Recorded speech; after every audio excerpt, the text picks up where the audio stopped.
are back on the Zero Hour. I'm Richard RJ Eskow. Black Lives Matter has been in the news a great deal in the last few weeks. So has the situation in Ferguson, Missouri, where the one-year anniversary of Michael Brown's death was recently marked. However, it is our opinion that we don't know enough. The public at large does not know enough about events in Ferguson. Here to talk to us about all of this is the Reverend Osagyefo Uhuru Sekou. We've had him on the program before. He is a St. Louis raised activist, theologian, and author. He was a visiting scholar at Stanford University's Martin Luther King Education and Research Institute before traveling to Ferguson in mid-August of last year on behalf of the Fellowship of Reconciliation.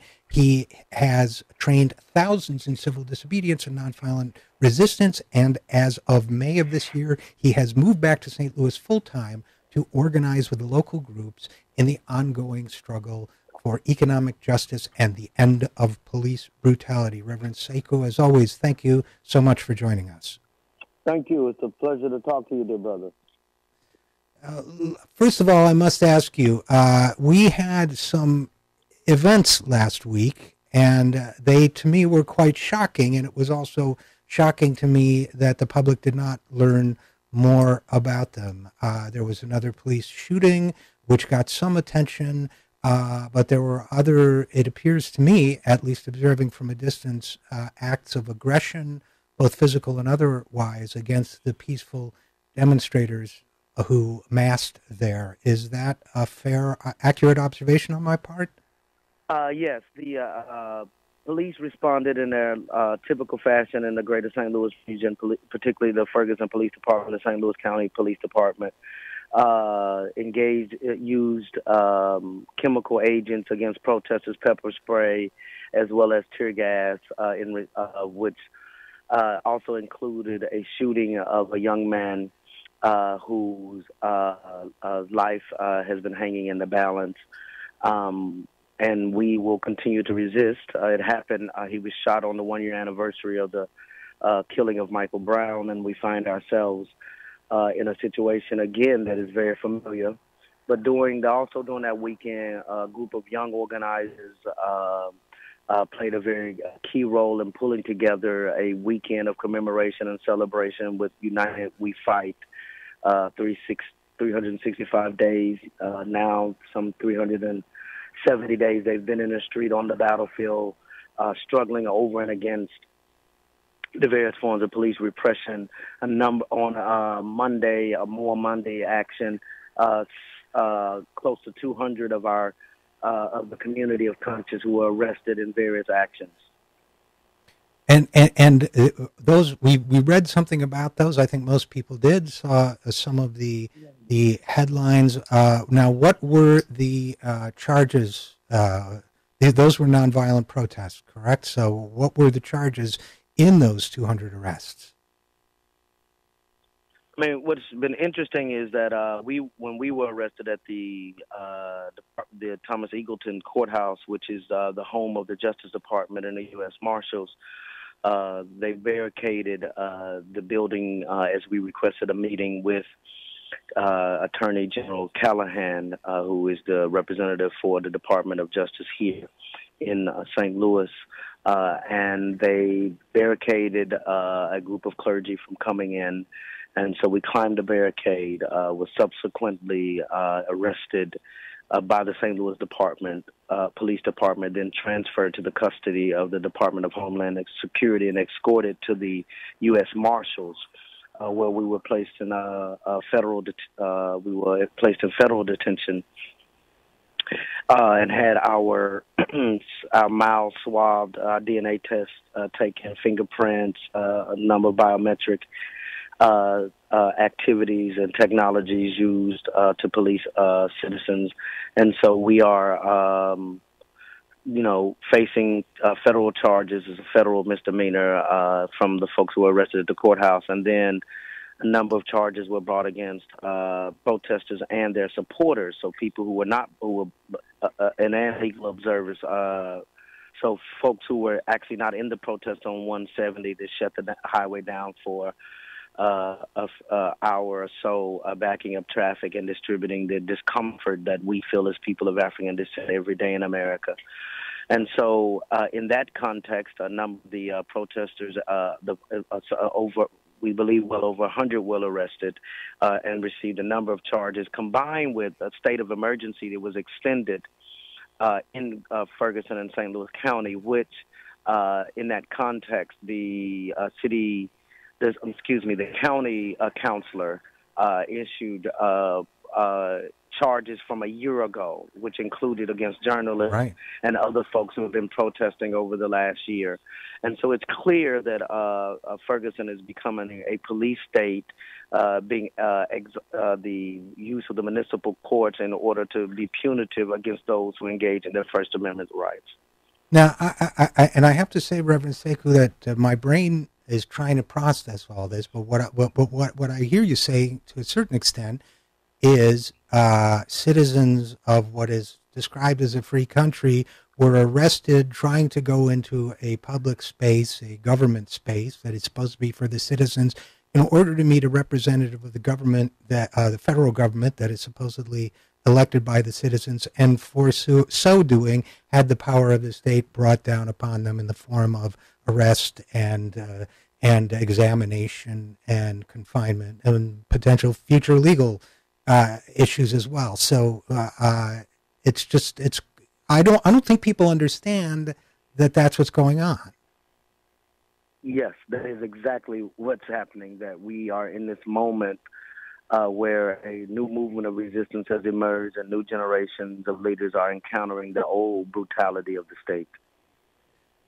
And to me, one of the striking things about it, and it's confirmed, unfortunately, in our conversation, is that, we had that incident of the journalists who were arrested, and I think they had about 2 days to go on their charges running out. It struck me that bringing those charges now, as thin and flimsy as they appear to be based on the evidence.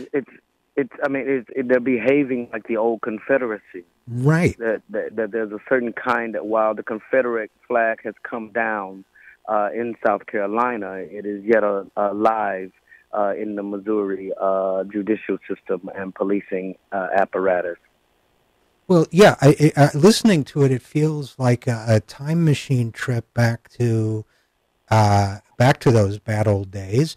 And it seems to me, maybe this is just my perception, Reverend Sekou, but I feel as if the story is not getting out to the American people. That's why I was so anxious to talk to you about it. I mean, they saw the pictures of the arrest, but mostly what they heard was that a young black man was shot.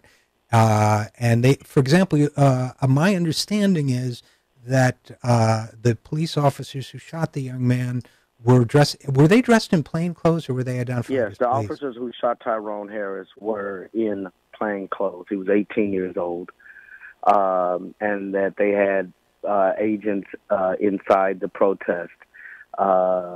And I'm unclear on that there was some gunfire, and I'm unclear about whether but they were not at the police. I do know that much.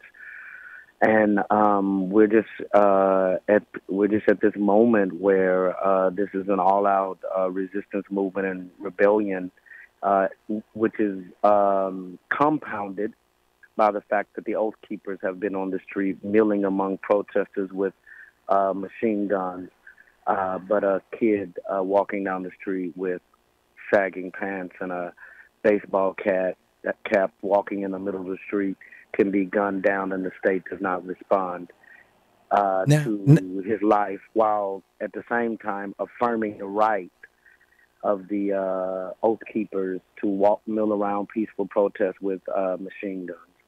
And for those of our listeners who don't know, Reverend Sekou, the Oath Keepers are basically a white, I guess you would call them a militia group, but they say they're there, what, keeping the peace or something? Yes. And so it would appear that you can walk around freely armed, openly armed in that part of the world if you are a white person. Yes, exactly. We are, the contradiction is glaring. Unarmed protesters get tear gassed and pepper spray. Right-wing militias, which have been proven to be the most dangerous threat to homeland security in the country, can walk around without any sense of shame or contriteness in the face of the violence that this community has faced. In fact, they are accentuating that violence by their sheer presence. And just to underscore what you are saying, Reverend Osagyefo Sekou, the fact is statistics show that the vast majority of acts of terrorism in this country in the last decade or more have occurred as the result of white militia, extreme right-wing activities. So it would seem that there's a failure of emphasis here. Now, you also were arrested. They were a while back, and they were calling the charge praying while black for a while. And my understanding is there may have been some additional charges brought there as well. Yes, the attorneys Gerald Christmas and Brendan Roediger approached the prosecutor for the county of St. Louis, saying that these charges should be dismissed. And the response of the state has been to offer me to pay some $700 in fines. And we decided to go to trial. And so December 2nd, I'll be in a jury trial for this arrest. So, with additional charges have been added. I'm not actually sure even what the additional charge is. But someone notified you that there. Yes, our attorneys notified me. It doesn't seem like these folks are very big on keeping people informed of anything. It's very disturbing. It's there was an incident of a car trying to drive through protesters. I understand. I don't know what the status of that is. Whether they've yes, Brittany and Alexis were rearrested, and one of them was charged with a felony on property destruction because someone drove through the line of their protest. And how does that? And how does that turn into property destruction against them? That there was supposedly damage to the victim. I'm not to the damage to the vehicle, and I'm not sure what all the details are. I just know that we love Brittany and Alexis, and this movement will stand with them. Well, good. And I guess I would end with this. You know, it's tempting to conclude from all of this, Reverend Sekou, that Ferguson and the greater St. Louis area exists as a kind of land that time forgot, you know, a kind of outside the sweep of human progress. But it seems to me that it can't be that this is more the surfacing of powerful forces that must be resisted everywhere. Yes, and we see it in Oakland with the recent shooting there. It's all over the country, combined with the heightened attacks by right-wing militias on innocent citizens, whether it be Dylan Roof or the killing in Lafayette, Louisiana, I believe. And so we just find ourselves in this moment where religion has a choice to make, and the democracy has a choice to make in this time of terror. Will you be on the right side of history, or will you be on the wrong side of history? And regardless, we will resist. Well, thank you so much for that. Thank you for your wonderful work in this area, Reverend Osagyefo Sekou. And as always, thank you for coming on the program. Bless you, dear brother.